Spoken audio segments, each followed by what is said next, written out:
Well, Mark, we started the day in 16th position, finished in 14th, and a good 3-0 win in between. Yeah, I thought we managed the conditions really well.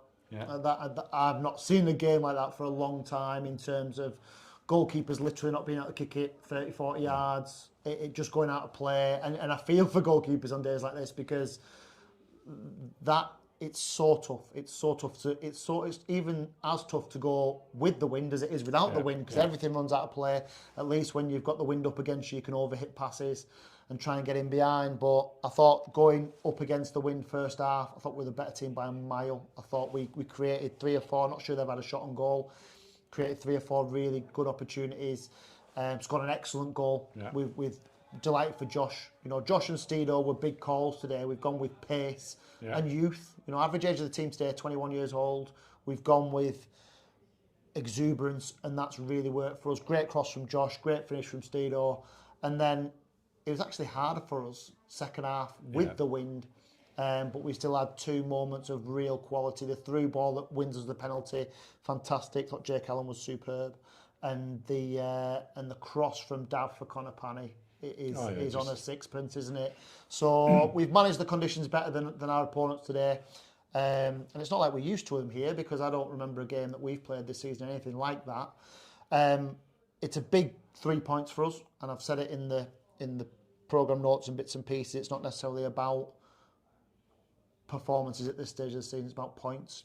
We're now 6 clear, really 7 clear because the goal difference is worth a point and it's significantly better. You got the points and you got the performance from. Yeah, I think so. I mean, we're still trying to play some decent stuff on a day where, you know, lads are coming in at half time and they are literally shaking. Yeah. And that's not because they're soft lads, because they're not. That it is that, you know, that bitter, the red raw. So, yeah, we rolled our sleeves up today and we were men. And we found a way to win a game fairly comfortably in the end. And after last week, where we were robbed by a horrible decision from the referee, I thought the referee was excellent today. By the way, that I'm not. It would be remiss of me not to congratulate them when they're good, because we weren't talking about the referee, we were talking about the players on the pitch and the conditions ultimately, comment. And I think that's important. Yeah. Second goal, a penalty, and no doubt about the finish. The skipper hammered that one home. And he provided the assist for the third goal, like you said, Connor's header. So I thought Dav was almost back to his best this afternoon. I thought Dav was man of the match, if I'm honest. And I thought there were several contenders again. Yeah, I spoke to Dav before, you know, spoke to him yesterday and said, listen, this is what I need from you today. He was going to play, he was always going to play in the 10. He was going to play behind Jamie Allen. Right. So to allow Steedo and Josh to play down the sides, and I thought his decision making was exceptional. I thought the way he manipulated the ball and opened the channels up for us was fantastic. I thought we were a little bit shot shy second half, because that's what you want to put them under pressure, don't you? But yeah, I thought his goal, obviously from the penalty spot, which there's no question of, you know, and then his quality from he's put it on Conor Panny's head, you know, and Connor's done the rest. And I think Connor's now probably our second or third probably highest scorer. He's only been here about 3 weeks. So yeah, fourth, I'm being told. So 4 goals, yeah. So yeah, everything we needed to do today in really tough conditions, we have done. Stephen Rigg, obviously serving a 3-match suspension. With all due respect, did we miss him today? Well, we play a different way without Riggy because we have to. I thought Jamie Allen played really well. Back to goal, you know, in tough conditions when you're trying to preempt and prejudge where the ball's going to go. He linked the play really well. I think he actually sets the first goal up, doesn't he? Comes short, spins Josh Galloway in behind, and Josh and Steedo do the rest. And we've worked so hard on that. We worked so hard on springing out, on wide men coming across the front, second phases. So it's nice to see a little bit of the work we do during the week come to fruition as well. So yeah, we do play differently with Rigg because you have to. We haven't got that, you know. But I think the fact that we've scored 3 goals from 3 different players, that's right, without our 21 goal of season striker, you know, it says that we're heading in the right direction. And a few milestones. The 50th league goal of the season, that was Tom's opener, I think, and bettered last season's points tally. And next week, is it a free hit going to Macclesfield? I know they'll be in celebratory mode, but it'll be nice to go there with the win behind us. Well, they've won 5-0 today, so I don't think they'll be resting on the laurels. Yeah. I must pick up on your point, and I mean, this one, some people won't like me to say this because it won't suit some of the people's narratives, but the fact that we've made the progress that we have, I think, is fantastic work. You know, we have outdone last year's points total with 5 games to go. The fact is, last year's points total would get the club relegated this year. Yeah. It would. It's not enough, and that tells you how the club has, the league has moved on. So the league is much more competitive. It's much harder. We're making small steps closer to where we want to be. Yes, it doesn't happen overnight. Yes, I wanted us to be further up that division than we are this season, but to suggest that we're not making progress is factually incorrect. We are making, with a brand new team, 240 times this season we haven't been able to pick a player because of injuries. 240 instances, you know, and there is a clambering from a small, I must say, a noisy minority, because 99.9% of the supporters here have been unbelievable this season, magnificent, but unfortunately, the ones who are desperate for a dopamine hit on social media when we get beat, we won't see much of them tonight. They won't mention anything. No, they won't. But they're most of the time aren't even watching what we're doing. They can't deny the fact that we've made progress with a brand new team. And to put it into context, when we're talking about next year's opposition, you know, yesterday it was published from the accounts that, you know, Macclesfield's chairman wrote £2 million off last year.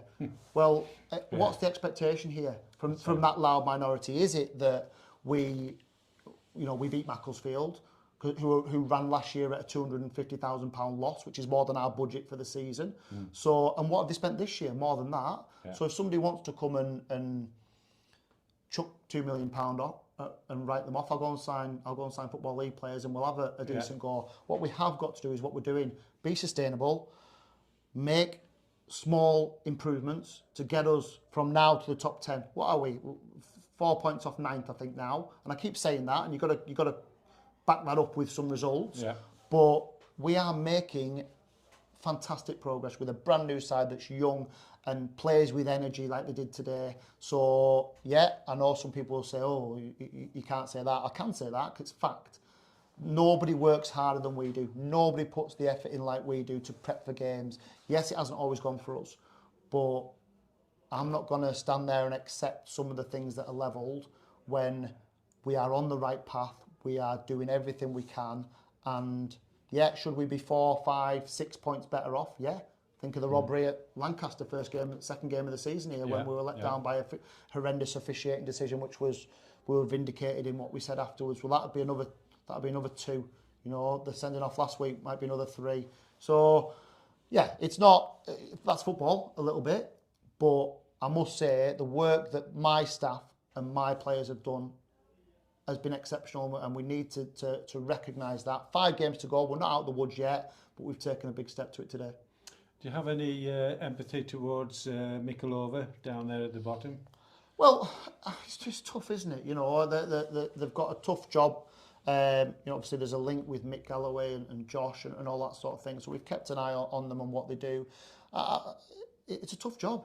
You know, everyone's a football manager, but the decisions and the work we have to do, not many understand what it's all about. And you see the glamorous stuff, and we see that it's about, people think it's about tactics, and it's about, that's a tiny bit of it. It's about the things that we see the players 3 times a week. We know what they can and we know what they can't do. And when we pick a team, we don't pick a team for the fun of it. I scrutinise it, second guess it, try and make the right decision. Leaving FA Ambrose and Swings out today was a big call. That's a big call. But in the same vein, I'm not... How did they take it? They were fine. Absolutely fine, because I spoke to them and they understand the rationale about what we were doing today and why we were doing it. And that they're tough decisions. People don't see the phone call I have to make on a Friday to players that actually leave out the squad this weekend and how tough that is. But in the same vein, I'll get some right and I'll get some wrong. But I know this division like the back of my hand. We've never finished, I'll put Lanky in this as well because he's always been with me, but we've never finished below mid-table in this league, and it will be painful for me if we do. So I need to make sure that in these next 5 games, that's our minimum target for us. And that will give us a really solid base to get after next year. and to continue our progress up this division. It's exactly the same as, you know, I'd heard about those clamberings for players that have been here before, and I will not be disrespectful to players that play for this club, because everyone that plays for this club, you know, wears the shirt with pride, I know, but there's no players that left this club from last season that are experienced and proven at step 3. None. Yeah. So what and some of the ones that left that people wanted to stay can't get a game at step 4 or are playing at step 5. One's playing at step 6. Yeah. So I get that people get attached to players, but if it was about attachment to players, I'd have my brother playing. Of course, yeah. You know what I mean? We've got to progress this football club. We've got to try and get your players in who have experience or have the potential to play. Tom Stevenson's a great example. Scored a goal today, fantastic goal. 18 years old. He could be a really experienced step 3 player. He could, you know, he's got things to learn, but he's getting there, and that's why we've brought people to the club like him. So it isn't just interrupting you. Forward. Yeah. He got a knock today. Is he? I think he'll be all right. Yeah, he's. I mean, I said to Tom at the start of this season, if you play 15 games this season, that's progress. Yeah. At 18 years old, playing step 3, that's right. He's done more than that. Yeah. And for us to trust him today in a game that felt as big as this one, that tells you what we think of Tom Stevenson. It tells you what we think he can do in future. For us to sign him into next season as well, with the option in his contract, you know, that tells us that he'll be here for a long period of time, and he's one we want to nurture and work with. So yeah, I think, you know, that's the sort of player we have to work with. We can't just go and buy your Conference North National League players. What we can do is we can have a balance of a young squad that want it. And he wants it, that kid, by the way. He wants to be the best he can be. He wants to go back up the pyramid if he can. And I would much rather work with that than players who, you know, maybe come from away, get a decent wage, but aren't experienced at step 3. Might be great players at step 4, but there's a big difference between step 3 and step 4. And the club has seen that over the period of time. So, yeah, a big win for us today, but more importantly, another step towards our progress as a football club. Mark, some interesting comments as ever, and a great result this afternoon. Well done. Thanks, Steve.